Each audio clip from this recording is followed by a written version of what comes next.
One commodity case, one commodity, अगर आप एक ही कमोडिटी कंज्यूम कर रहे हैं, a consumer consumes only ice creams, how will he decide how many units of ice creams should he consume? कैसे डिसाइड करेगी कितनी आइसक्रीम में उसकी सेटिस्फैक्शन मैक्सिमम होगी?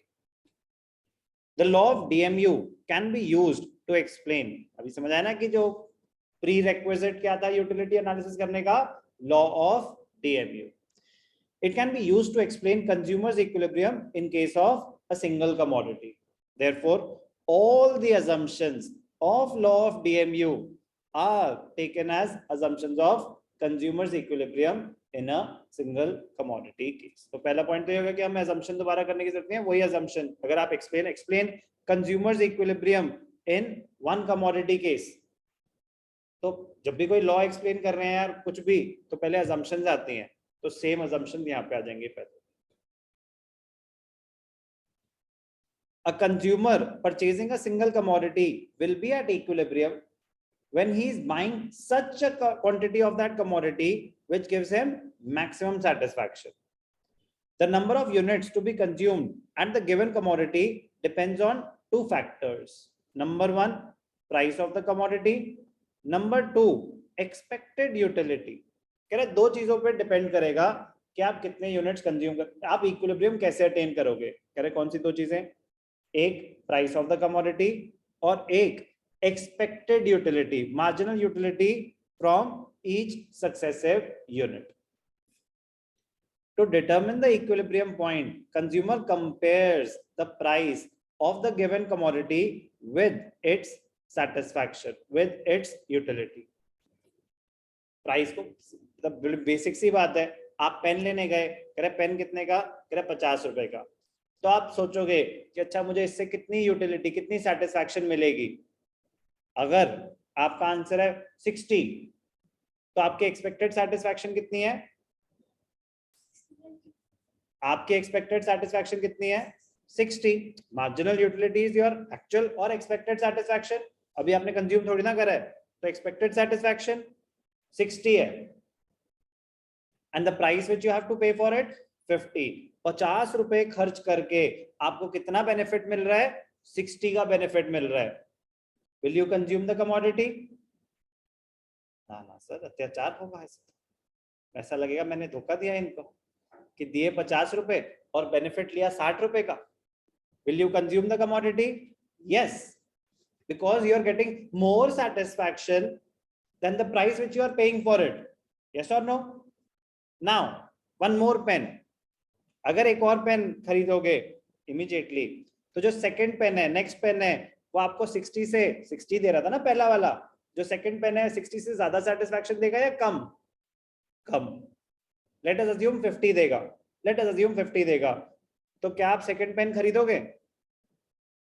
सेकंड पेन की आपकी एक्सपेक्टेड सेटिस्फैक्शन है 50 और उसका प्राइस है 50. You are not at any loss. Will you buy the second pen? Yes, you will buy the second pen because the satisfaction which you are getting from the consumption is equal to the price which you have to pay for it. No harm. मेरा काम भी हो रहा है, पैसे तो नहीं लग रहे हैं. अब एक और पेन खरीदोगे, तो थर्ड पेन की जो यूटिलिटी होगी 50 से कम होगी या ज्यादा होगी? कम होगी. क्यों कम होगी? How can you be so sure? Because of law of DMU. Perfect answer. Third pen आपने खरीदा, उसकी एक्सपेक्टेड सेटिस्फैक्शन 40 है, but the price which you are paying for it is 50. Will you buy the third pen? No. So you know where to stop. Second unit पे रुक जाना चाहिए था. तो कहां पे रुके? When MUX is equal to PX. When MUX is equal to PX, when the satisfaction, additional satisfaction which you are deriving is equal to the price which you are paying for it.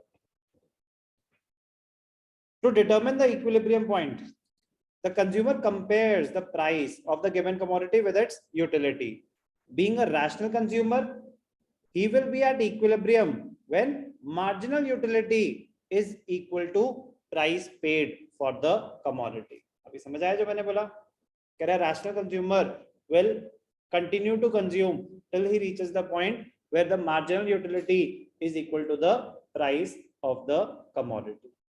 कोई भी doubt? कोई भी doubt? We know marginal utility is expressed in utils and the price is expressed in terms of money. तो sir compare कैसे कर रहे हैं कि 60 यूटिल्स है ना, 60 की सेटिस्फैक्शन और प्राइस तो 50 रुपीज है. आप कैसे कंपेयर कर सकते हैं यूटिल्स को रुपीज में? बचपन में बताया था मैंने आपको, if nothing is specified we assume 1 util is equal to 1 rupee.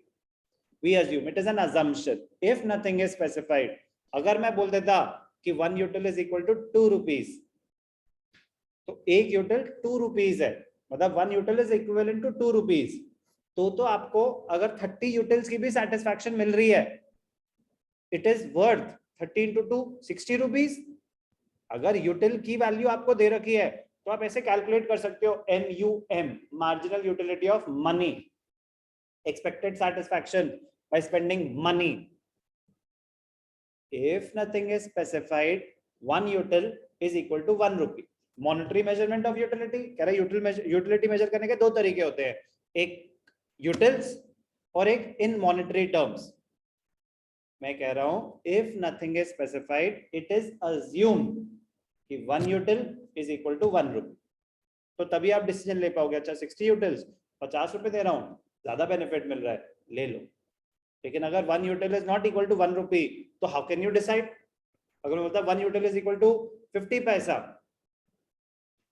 अगर बोलता तो 60 यूटिल्स में आपको बेनिफिट तो 62.5 30 रुपीज का ही मिल रहा है, तो क्या आप 50 रुपए दे दोगे?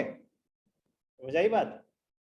तो हमें अगर MUM दे रखा है तो हम वो यूज करते हैं, नहीं दे रखा तो अज्यूम करते हैं कि MUM is 1, marginal utility of money is 1, मतलब 1 रुपए खर्च करोगे तो 1 की सेटिस्फैक्शन एक्सपेक्ट करोगे, और 1 util is equal to 1 rupee. We know marginal utility is expressed in utils and price is expressed in terms of money. However, marginal utility and price can be effectively compared only when both are stated in same units. तभी compare करना possible है. Therefore, marginal utility is expressed in terms of money.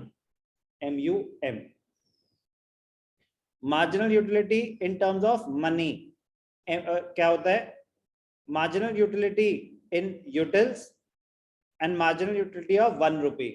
तो मैंने बताया कि अगर हम assumption लें कि marginal utility of 1 rupee is 1, कि 1 रुपए खर्च करोगे तो कितने की satisfaction expect करोगे? 1. तो anything divided by 1 will be itself only. तो marginal utility in terms of money is equal to utils. 50 utils is equal to 50 rupees. ये कब possible है? अगर हम assumption लें कि MUM is 1, मतलब 1 रुपए खर्च करोगे तो 1 की satisfaction expect करोगे, तो 1 util is equal to 1 rupee. Marginal utility of 1 rupee is the additional satisfaction obtained when an additional rupee is spent. Marginal utility of money, marginal utility of rupee, it is assumed to be constant. Assumptions की list में था. But what is marginal utility of money or a rupee? आप 1 रुपए खर्च करोगे तो कितने की satisfaction expect करोगे? 1 रुपए की. वो given है तो हम वो फॉलो करेंगे, ठीक है ना. जब मैंने स्पेसिफाई, मैं दूंगा आपको न्यूमेरिकल्स कि MUM is 3, तो वो तो क्वेश्चन मैंने चेंज कर दिया ना. If nothing is specified, it is, क्योंकि मैंने आपको बोला ना कि 1 util if nothing is specified is equivalent to 1 rupee. लेकिन अगर मैं बोल रहा हूँ कि 1 util is equal to 3 rupees, तो मैंने आपको डेटा दिया ना, आप उसके बेसिस पे कैलकुलेशन करेंगे. As utility is subjective concept and differs from person to person, it is assumed that a consumer himself defines the marginal utility of 1 rupee. हर एक के लिए अलग अलग हो सकते हैं, बट हम क्वेश्चन सॉल्व करते वक्त अज्यूम करेंगे कि 1 है, अगर इंफॉर्मेशन गिवन नहीं है तो बेटा ध्यान से देखना, बड़ा ही सिंपल सा है, ठीक है. तो meaning of consumer equilibrium, where the consumer attains maximum satisfaction with the given income and prices. Condition, जब भी कोई इक्विलिब्रियम एक्सप्लेन कर रहे हैं तो सबसे पहले assumptions, मीनिंग, फिर आती है कंडीशन. कंडीशन मतलब जब ये कंडीशन सेटिस्फाई होगी यू आर एट इक्विलिब्रियम। तो बड़ी सिंपल सी कंडीशन है कि MUX should be equal to PX. Marginal utility derived from the consumption of a commodity should be equal to the price that we are paying for it. MUX is equal to PX. Condition 1. Condition 2 होता है law of DMU must apply. जब भी आप consumer equilibrium utility analysis कर रहे हैं ना, तो सेकंड कंडीशन हमेशा ये लिख देना law of DMU must apply. क्योंकि अगर लॉ ऑफ DMU कह रहे सर वो तो अजम्पशन भी थी, हाँ तो कंडीशन भी है, ठीक है ना, कि अगर वो अप्लाई नहीं हो रहा तो वैसे आप इक्विलिब्रियम अटेन नहीं कर पाएंगे। कह रहे क्यों, कह रहे अभी देखना। Consumer and consumption of single commodity will be at equilibrium when marginal utility of the commodity is equal to the price paid for the commodity. MUX is equal to PX is the condition. MUX is equal to PX clear है? कोई doubt? कह रहा ऐसा क्यों? कह रहा अभी बताते हैं। कह रहा अच्छा क्या हो सकता है, इसके अलावा क्या सिचुएशन हो सकती है? कह रहा है ऐसा भी तो हो सकता है कि MUX is more than PX। सुनने पे ध्यान देंगे। इसे बोलते हैं डिसइक्विलिब्रियम। अगर है तो कैसे रिस्टोर होगा equilibrium? Most important point of the explanation. What happens when MUX is not equal to PX? MUX is greater than PX। इसका मतलब क्या होता है? इसका मतलब the satisfaction which you are deriving is more than the price which you are paying for it. Will you consume मोर?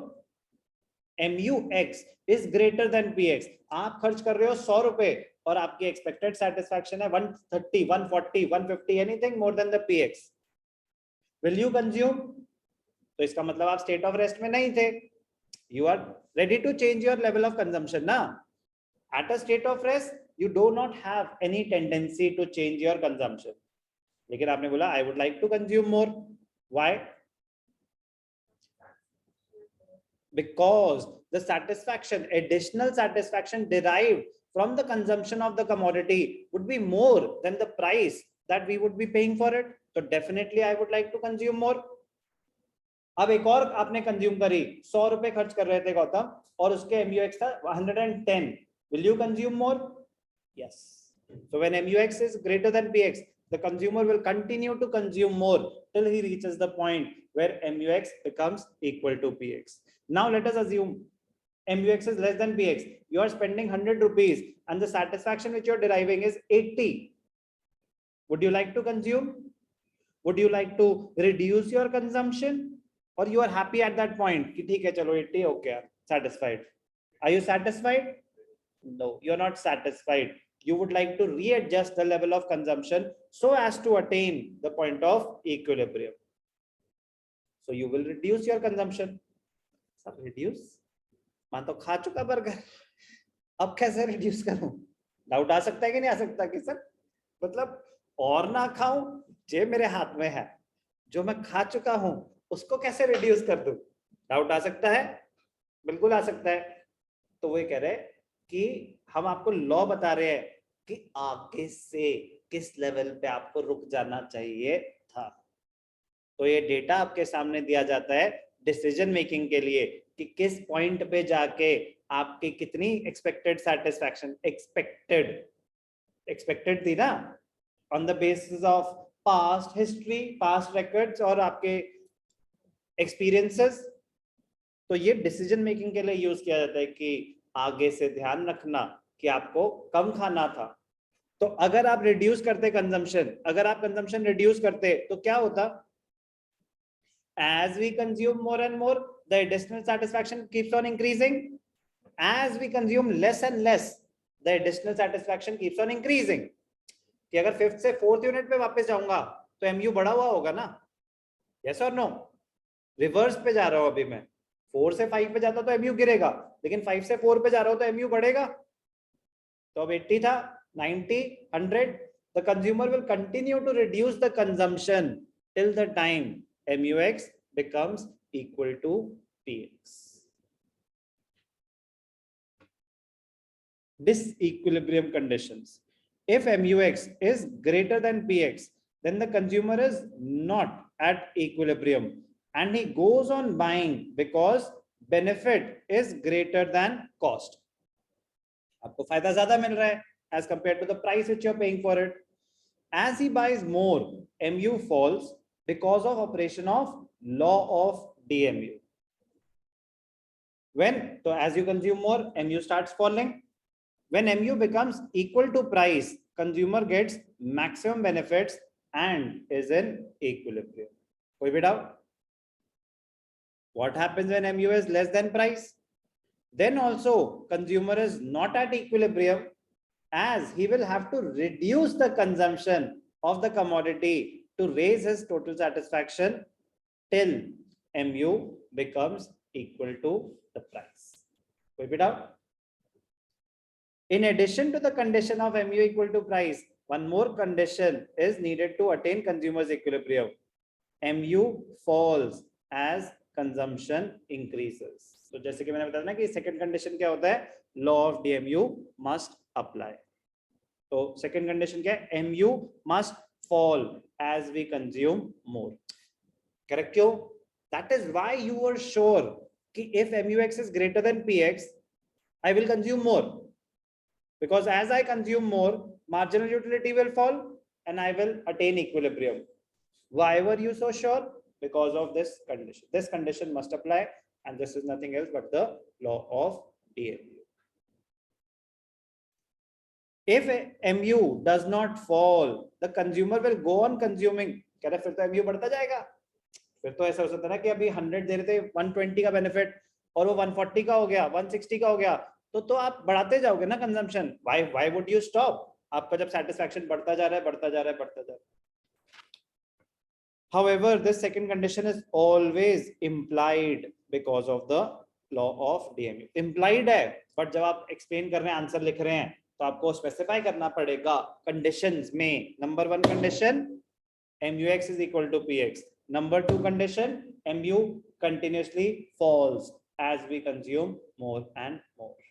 ये line use करेंगे. ये नहीं मतलब कि बात एक ही है बट उसके एक्सप्लेनेशन में आ जाएगा that the law of DMU must operate. Let us now determine consumer's equilibrium if the consumer spends his entire income on a single commodity. इसी की बातें कर रहे थे हम. कह रहे चलो अब एक एग्जांपल के साथ अंडरस्टैंड करते हैं. अभी तक सारी बातें क्रिस्टल क्लियर हैं? कोई भी doubt? Condition MUX should be equal to PX. ज्यादा इंपॉर्टेंट क्या था समझना? What happens when they are not equal? What happens when MUX is greater than PX? What happens when MUX is less than PX? Important, very very important. तो चलो एक example से समझते हैं. क्या है आपके पास? आइसक्रीम है. 10 रुपए की आइसक्रीम है. ऑप्शंस हैं आपके पास 6. ठीक है. जब पहली आइसक्रीम खाई तो कितनी सेटिस्फैक्शन मिल रही है? 20. आप कितने प्राइस दे रहे हो? 10. तो MUX is greater than PX. Will you consume more? Yes, you will consume more. जब आपने सेकंड ली तो आपको सेटिस्फैक्शन मिल रही है 16. The price which you are paying is fixed, 10 rupees. Will you consume more? Yes. Third पे मिल रहा है 10. MUX is equal to PX now. Will you consume the third unit? Third ice cream खाओगे कि नहीं खाओगे? Yes, खाओगे क्योंकि अभी कोई आपका नुकसान थोड़ी ना है. जितने पैसे दे रहे हो उतने आपको बेनिफिट मिल रहा है. तो बिल्कुल फेयर सिचुएशन है. But will you consume more? Third unit के बाद आप और आइसक्रीम खाओगे? क्यों बेटा? गला खराब हो जाएगा सर. Be specific.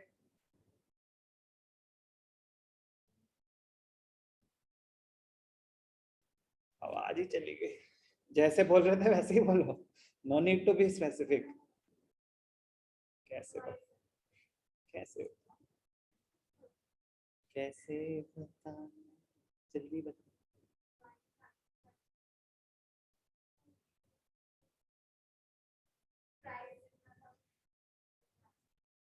कोई नहीं, लाल हो गई बेचारी पूरी. हाँ हाँ बोलो.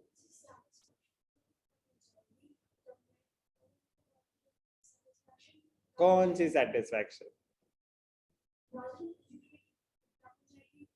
Because marginal utility would be less than the price. The additional satisfaction that we derive from the consumption of the commodity would be less than the price which we are paying for it. वही तो कह रही थी मैं भी. So we will not consume more. How can we be so sure कि next unit पे राघव गिरेगी, कि थर्ड पे 10 है तो फोर्थ पे 10 से कम ही होगी? How can we be so sure? क्योंकि पहले खा रखी थी हमने आइसक्रीम।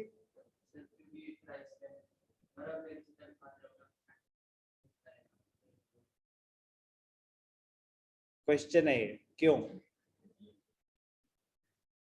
प्राइस से कोई लेना देना नहीं है इसका, प्राइस तो कांस्टेंट है। आइसक्रीम वाला थोड़ी ना कहेगा कि तरस आ रहा है भाई तू 5 ले ले।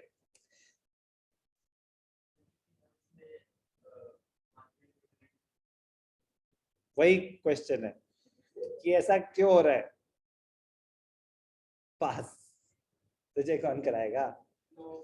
Because of law of DMU. इतना सा आंसर, ठीक है ना? Because of law of DMU.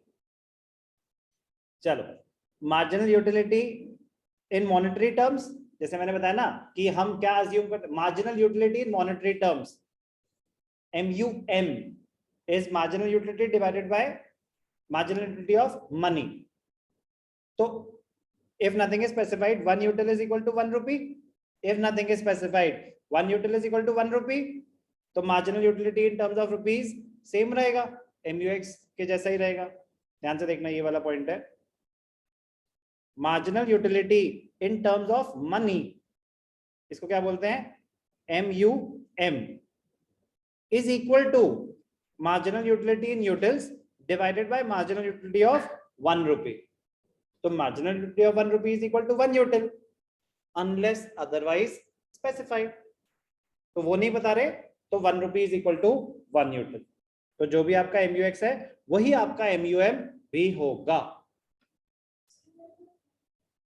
अगर आपको 2 दिया होता कि 1 util is equal to 2 rupees, ठीक है ना, तो ये 40 होता। मतलब एक यूटिल में आपको 2 रुपए की सेटिस्फैक्शन मिल रही है, तो 20 यूटिल्स में कितने रुपए की मिलेगी? 40 रुपीज। आप खाते जाओगे खाते जाओगे। कंपेयर किससे करना है? आपको कितनी सेटिस्फैक्शन मिली। कंपेयर करने के लिए दोनों की यूनिट सेम होनी चाहिए ना। कह रहे 10 रुपए को 10 यूटिल से कैसे कंपेयर कर सकते हो? कह रहे क्योंकि मैंने यूटिल्स को रुपीज में कन्वर्ट कर दिया, तब तो कंपेयर कर सकता हूं। तो कैसे कंपेयर कर दिया? कह रहे 1 रुपीज इक्वल टू 1 यूटिल, तो 20 utils will be equal to 20 rupees, तब तो कंपेयर कर सकता हूं। तो if nothing is specified, 1 util will be equal to 1 rupee. अभी दूंगा मैं आपको कुछ क्वेश्चन जिसमें बताऊंगा कि 1 util is equal to 3 rupees. अब बताओ कैसे करोगे? अब सिंपल है, उससे कुछ चेंज नहीं होता। MUM is equal to MUX divided by marginal utility of rupee. Okay, कोई डाउट? डिफरेंसेस। अब MUX, आप स्टार्टिंग में क्या था आपका? 20 यूटिल्स और प्राइस दे रहे थे 10, फायदा हुआ आपका। फिर 16 यूटिल्स की सेटिस्फैक्शन, 10 रुपए का प्राइस, फायदा हुआ आपका। यहाँ पे जाके खत्म। अब आपका नुकसान होना शुरू हो गया है। तो पहले MUX is greater than PX, you will consume more when ये है MUX is equal to PX, बस यही है। इसके बाद तो क्या हो रहा है? ये फोर्थ यूनिट पे भी क्या, full fourth unit, fifth unit, sixth unit, तीनों पे यही है, MUX is less than PX। कोई भी डाउट? समझ आया क्या हुआ? इजी। शेड्यूल बनाना आना चाहिए। परफेक्ट। ग्राफ बहुत ही सिंपल सा है, ध्यान से देखेंगे, मैं आपको बना के दिखाता हूं, फिर हम उस पर आ जाएंगे। एक बार बनते हुए देखेंगे ना, फिर वो रेफरेंस के लिए यूज करेंगे। बस लॉ ऑफ डीएमयू और सिंगल कमोडिटी केस में क्या फर्क होता है? सिर्फ और सिर्फ एक फर्क होता है, यहाँ पे प्राइस भी है, यहाँ पे प्राइस भी है, तभी तो डिसाइड कर पाओगे कि भाई साहब कंज्यूम करें कितना। ध्यान से देखना please.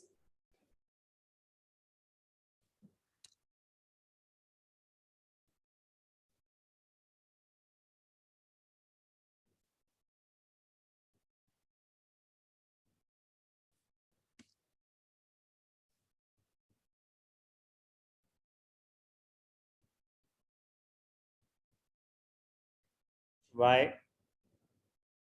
Minus y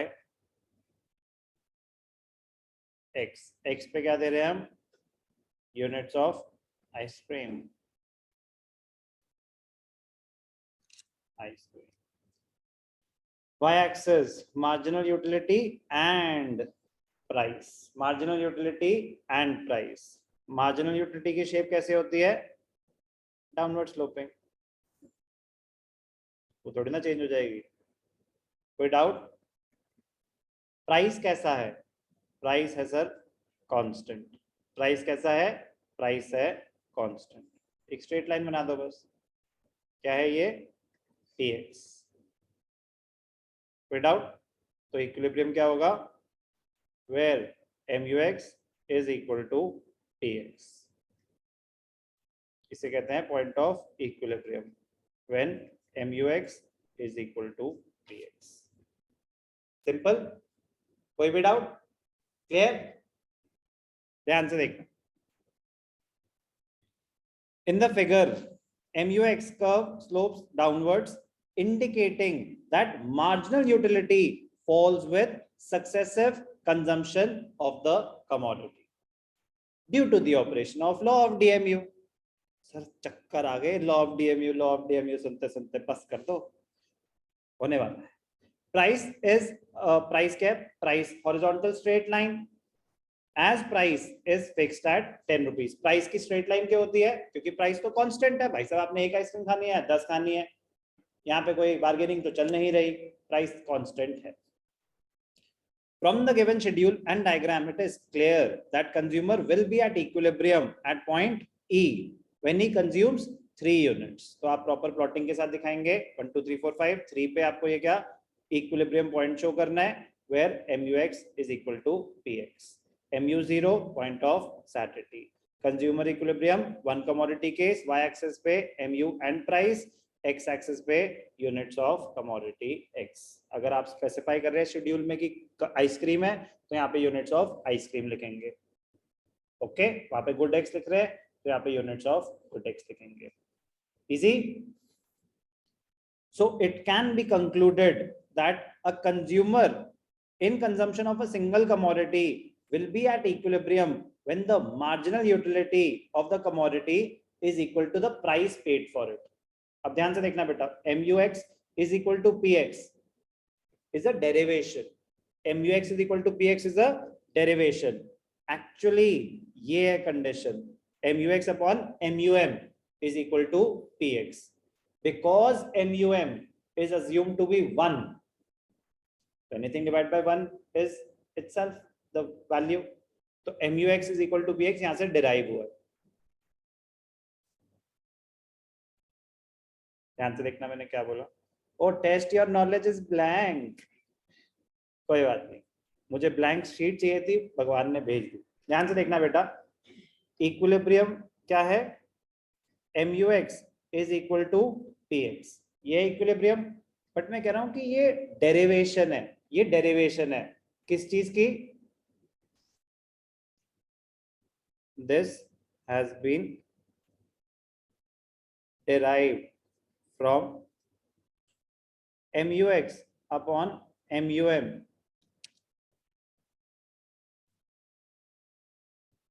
is equal to PX। सुनने पे ध्यान देंगे बेटा, बस थोड़ी सी एनर्जी और 2-4 बटन दबाओ, रीसेट करो।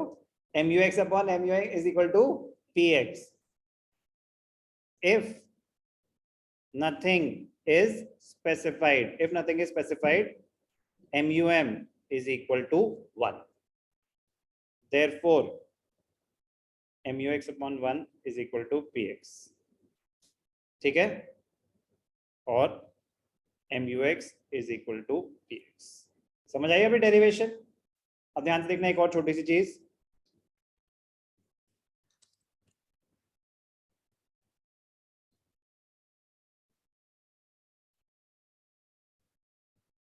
सनी स्कूल में तो 6-7 घंटे क्या करते होगे, 3 घंटे में अगर ये हालत है, सर पढ़ाई थोड़ी ना होती है इतनी देर तक लगातार। ध्यान से देखना, MUX upon MUM is equal to PX, MUX is equal to px dot mum if mum is equal to 1, ये सबस्क्रिप्ट में आएगा, एक होती है सबस्क्रिप्ट, एक होती है सुपरस्क्रिप्ट, ये जो MUM, if MUM is equal to 1, MUX is equal to PX. बात समझ आई? सर एक चीज को आपने इतने अलग अलग तरीकों से क्यों लिखा? बताने के लिए कि एक्चुअल कंडीशन क्या है, MUX upon MUM is equal to PX, because MUM constant है and 1, if nothing is specified, it is 1. Therefore we can say that equilibrium is attained when marginal utility is equal to price. तो theoretically जब आप लिख रहे हैं तो आप यही लिखेंगे कि equilibrium is attained when the marginal utility of the commodity is equal to price. But जब आप numerically explain कर रहे हैं तो आप ये लिखेंगे कि MUX upon MUM is equal to PX. आप compare कर रहे हैं कि marginal utility in terms of money and the price which we are paying for it. Wow. MUX upon MUM का मतलब होता है marginal utility of a commodity in terms of money. तभी कंपैरिजन पॉसिबल होगा. बट ये चीज already आ चुकी है. कहाँ आई थी? यहाँ आई थी. Marginal utility in terms of money is equal to MUX upon PX.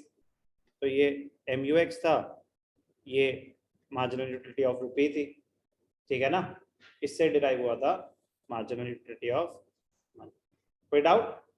Clear? चलो बेटा, ये marginal utility in terms of money ही है, मतलब कि 1 रुपए के आप कितनी सेटिस्फैक्शन एक्सपेक्ट करते हैं. चलो आप ग्राफ बनाएंगे, आप लॉ लिखेंगे, consumers equilibrium on commodity conditions लिखेंगे जल्दी, फिर हम कुछ न्यूमेरिकल्स भी करेंगे.